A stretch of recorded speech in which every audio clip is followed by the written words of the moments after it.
Кандай кырдаал болбосун жардамга дайым шай турган куткаруучулардын бири Гүлбайра Ибраим кызы. Каарманыбыз бул кесипте иштегенине 5 жыл болду. Бул аралыкта жумуштун артынан жүрүп 4-5 күндө үйгө келбей калган учурлар болот. 3 баланын энеси болгонуна карабай жумуш менен үй бүлөнү тең алып кетүүдө. Кыйын деле мезгилдер болот, бирок ар кандай ситуацияларда баарына даяр турууга аракет кылабыз. Кыйынчылыктар көп эле болот. Себеби биз куткаруу кызматында иштегенине байланыштуу ар кандай кырсыктарга чакырганда өз убагында кеч калбай келгенге аракет кылабыз, каякта болсок. Ал эми куткаруучулук кызматта кыздарга салыштырмалуу балдар басымдуулук кылат. Куткаруучулук ары түйшүктүү, ары татаал кесип болгону менен аны сүйүп аткаргандар бар. Бул иштин артыкчылыгы адамдын улутуна же расасына карабай жардам колу сунулат. Бул дүйнөдөгү 3 эле кызматтын катарына кирет. Бул адамдын улутуна, дин тутумуна, дене түзүлүшүнө, жана орусча айтканда цвета кожи, разрез глаз ошолорго айырмалабаган кесиптердин катарына кирет. Бул мен айткым келет, биз кандай учур болбосун, кандай адам болбосун, кайсы улуттан, кайсы өлкөнүн жаранды болбосун, жардамга муктаж болсо биз жардам бергенге дайыма даярбыз. Өзгөчө кырдаалдар министрлигинин атайын буйругу менен кызматкерлер аттестациядан өткөрүлүүдө. Анда жалпы кызматкерлер 3 этаптан турган сынактан өтүүсү керек. Ыкчам кыймыл аракети, аралыкка чуркоо жана тест түрүндө сынак тапшыруу талаптары бар. Албетте ар бир убакыт ар бир кызматкердин өзүнүн жашына жараша коюлат. Мисалы бул бекитилген түрдө.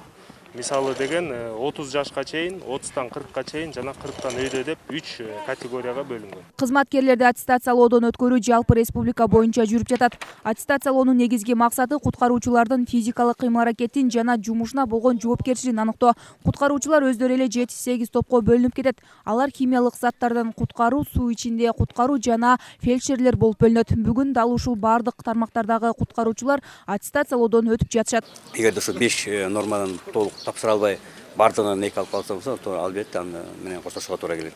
Эгерде бир аракети бар же бир кандай себептер менен тапшыра албай калса, бир 2 ай, 3 ай атайын убакыт берилет. 3 айдан кийин кайрадан аттестацияны тапшыруу мүмкүнчүлүгү бар. Положение боюнча 3 жылда бир аттестация өтүп турат. Былтыр план боюнча былтыр болмок, бирок ошол ооруга байланыштуу быйылкы жылга жылып калган. Аттестациялоонун мыйзам жолунда өтүлүп жатканын көзөмөл кылуучу атайын байкоочу кеңештен дагы келишкен. Аттестациялоодон өтпөй калган кызматкерлер 3 айдан кийин кайрадан тапшырса болот. Эгерде ошол берилген убакта дагы даярдан өтпөй калган кызматкерлер кызматтан бошотулат. Кээ бир министрликте, кээ бир башка бир ишканаларда ар түрдүү себептер менен өзүнүн ишине жооп бербеген адамдар да келип калгандар бар. Мына аттестациянын бирден бир негизи аз профессионалдар келиш керек. Ошондой ачык айкын болуп атат, кандай болуп атат, ошону кол ирисине тартпайбы деген ой менен биз келип карап турабыз. Таза өтүп атабы, жакшы өтүп атабы, туура бааланып атабы, ошонун негизинде биз элдин өкүлү катары мына өзгөчө кырдаал министрлигинин бүгүн Ош жана Ош областынын региондорунда болуп атат, ошолорду карап турабыз. Эске салсак, өзгөчө кырдаалдар министрлигинин аттестациялоосу буга чейин Чүй, Талас жана Жалал Абад облустарында өткөрүлгөн. Чүй облусунда 4, Талас облусунда 2 кызматкер аттестациялоодон өтпөй калган. Айымкан Исралкызы, Азамбузириков, Ынтымак.